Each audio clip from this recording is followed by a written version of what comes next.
So every community reacted differently to the Christianity. Yes, when missionaries came. When I talk of being keen and observant to the traditions, and also being a Christian believer, it means I'm a Christian, yes, but they have some things in the African setup that I really wish still existed today.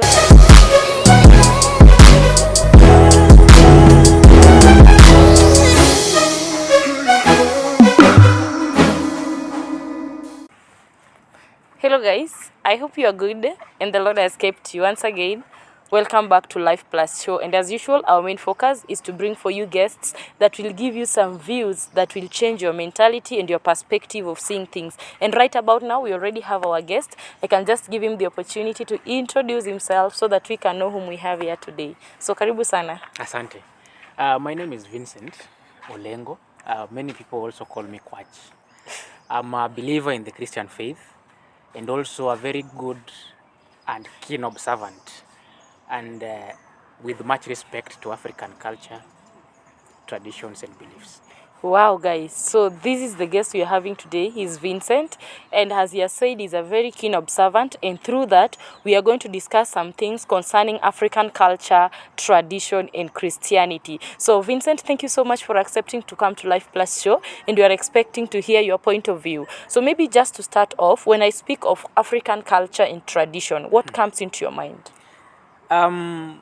You know, Africa and traditions is something that is very important and very significant in the African setup. And if you look at the traditional setup, Africans had their own way of governance. They had those who were responsible for faith, divine healers, and of course they also used to prophesize every other thing that would happen in the society. So when you talk of African culture and traditions, then I get to think of a very good environment that you can't talk of today. Yes. So that is what you have in your mind as an African culture and tradition. What of Christianity? Okay, in as much as I'm a believer in the Christian faith, I know very well that Christianity began a long time ago. And of course, with us Africans, we received it through the coming of missionaries. That is the white man. When they came and introduced Christianity to us, people reacted to this differently. And of course, the Luo community of Kenya are the very last people to accept Christianity. I remember when reading these stories, you realize that the Luo elders asked, you are talking about a man who died and then was crucified, died, and then was risen after 3 days. Why don't we try it with one of you? And then we see if indeed, if you really rise, then we'll really believe that it happens. But if it doesn't happen, then we won't believe. So it really took a long time. Of course, the missionaries had to again run away, thinking they might lose their lives. And these elders had to first of all die, all of them, before now they coming back again. So every community reacted differently to the Christianity. Yes, when missionaries came with it. Wow. So you as an individual, you're a believer, you're a Christian, and at the same time you are focused on seeing how Christian. You have mentioned something that the African culture, it was a very good environment that you can imagine. And I'm like, now, what's the difference? Okay, the difference is also as the same as similarities. Because there are those things that are very similar. If you compare the Luo tradition, sorry, you know I'm a Luo, so basically we are speaking to every tradition but here. But now, the African, if you look at the African traditions and also the Christianity, they tend to somehow conjoin. At the very same time, there are also differences. But when I talk of, because you've mentioned what I said, that African tradition and culture brought about a very good environment. If you look at Christianity and the democracy that Christianity has brought with it, then compare the African culture and traditions and the very strict rules that existed then. Right now, there are no moralities. Just to speak about the truth. In the past, there are things that we currently do that you could not just do. So similarities. We have sacrifices that were done in the recent past. Okay. If you look at In line with the traditional yes, culture the or traditional culture. Okay. Yes. You know, okay, Africans believed in a supreme being. The very same way Christians believe in a supreme being. Okay. Right? It is only that Christians believe in a supreme being that exists in three. 30 years. Yes. No. Like the Holy Trinity. Okay. The God the Father, I God the get Son, you. and God the Holy Spirit. Oh. But now Africans, they only believed in a supreme being. Yeah. They have no segment into either 1, 2, or 3. Okay. Again, the African setup, they also believed in this supreme being was the creator. And of course, they could also pray to this supreme being for healing and other things. The very same things we do as Christians. We pray for healing. Was their spring being, did their spring being have a name?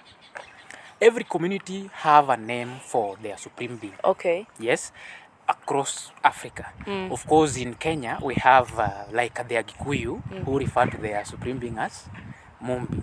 Okay. Yes? Is it? No, Ngai. Ngai. Yeah, I'm green. Okay. You are green in this. Yes, they call him Ngai.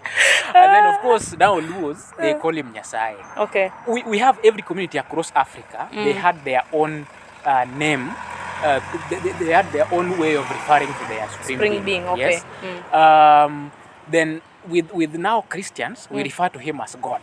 Okay. Sindio? Yeah. So there are similarities and there are also differences. Yeah. But if I may just say this, because this is something I'd really wish to bring to your attention. Okay. When I talk of being keen and observant to the traditions and also being a Christian believer, yeah, it means I'm a Christian, yes, but there are some things in the African setup that I really wish still existed today. Like which ones? Okay. Look at the Christian the Christian setup of today. One, we have the family thing. Yeah. The family thing, again, it comes all the way to church. Yeah. And the relationship. If we go back to the African culture again, there also that family thing. Yeah.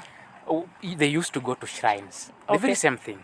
But now, let's look at the rules, regulations, and traditions that were there or were set aside to rule the whole land. Okay. For example, today, you realize, you know, ladies, for example.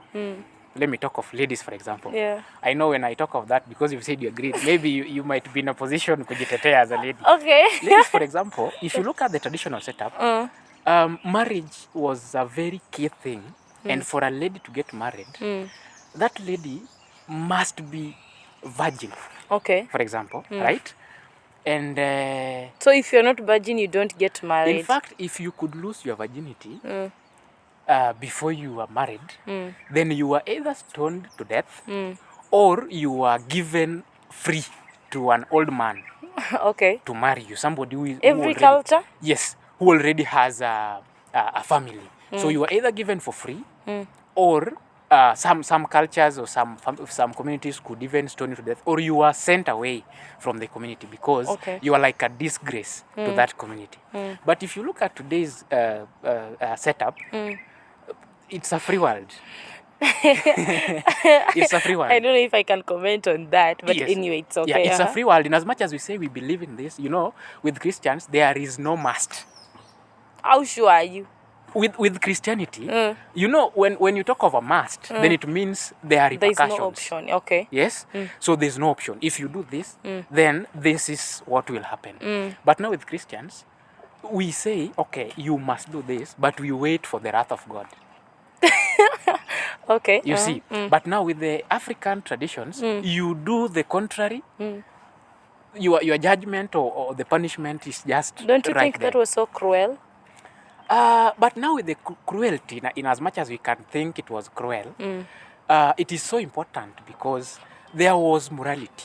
Okay. And the society was so simple. And in as much as it was also complex. But, you know, strictness and rules and regulations also comes with a price. Okay. The very same way today, if maybe I don't know if Christians, you know, with the freedom and the current generation, maybe, and what we've enjoyed as freedom, maybe if you now start bringing about rules and maybe you talk of now punishment immediately, then maybe many people would run away from the church. Okay. Others would also maybe change their religious But that's now beliefs. what Christianity is all about. These other one are just other things that people are doing to accommodate them in church. Don't you think so? Okay. Christianity is all about, of course, what you are saying. We are all welcomed. And of course, in as much as, you know, Christianity should shape us. Okay. As you grow from childhood to your adulthood, you should be somebody who is shaped in morality, shaped in your character, and also shaped in how you address people, like generally your personality. Okay, yeah. Right? But now with Christianity, for you to be shaped in that way, it means you as an individual, you have to make that strong decision to follow the teachings and also follow every other thing that the Bible is talking about. So you think that's wrong? It is not wrong. Okay. It is very good. But then it needs somebody as an individual making that decision. You get. But now with the current society, for a person to make that decision, it becomes a bit challenging because the company, people around these individuals, and also just the happenings across the globe. Okay. We have access to so many things. So maybe a question. Yes. In line with that, do we blame Christianity for that occurrence, or we blame ourselves, or like who should who should be blamed? I can't blame Christianity. Yes, that is what I wanted you to say. I'll blame ourselves. Okay. But again, Christianity also has a role in this. Oh. In as much as I don't blame it, because with the coming of Christianity, we realize that, okay, people tend to believe wamechanuka, kind of. Yeah. So there are some of the things we can't follow traditionally. Okay. You get? And with the coming of Christianity, that is when now tradition started like fading away. Okay. And when Christianity started fading away, that is when now we have things to do with character. Okay. Issues coming up. Yes. So in as much as I don't blame Christianity, it is an individual's responsibility to ensure that your personality, your character is good. And also for you to coexist very well with your fellows and environment. Yeah. But now Christianity also has a role in this. A role in it. Yeah. So if we give you an opportunity now as Vincent, you will really prefer we go back to the traditional way? Okay. Let me bring this to your attention because you said you agree. Yeah. Before the coming of missionaries, as Africans, we also had our own beliefs. Let me give you an example of the Nandis or Coyote. Okay. This guy prophesied the coming of the white man. He prophesied that this white man would come and would build an iron or metallic snake, in other words. That was the railway line. This person would come and kill people with a cooking stick that oozes smoke. That is now the gun. Yeah. It happened. I think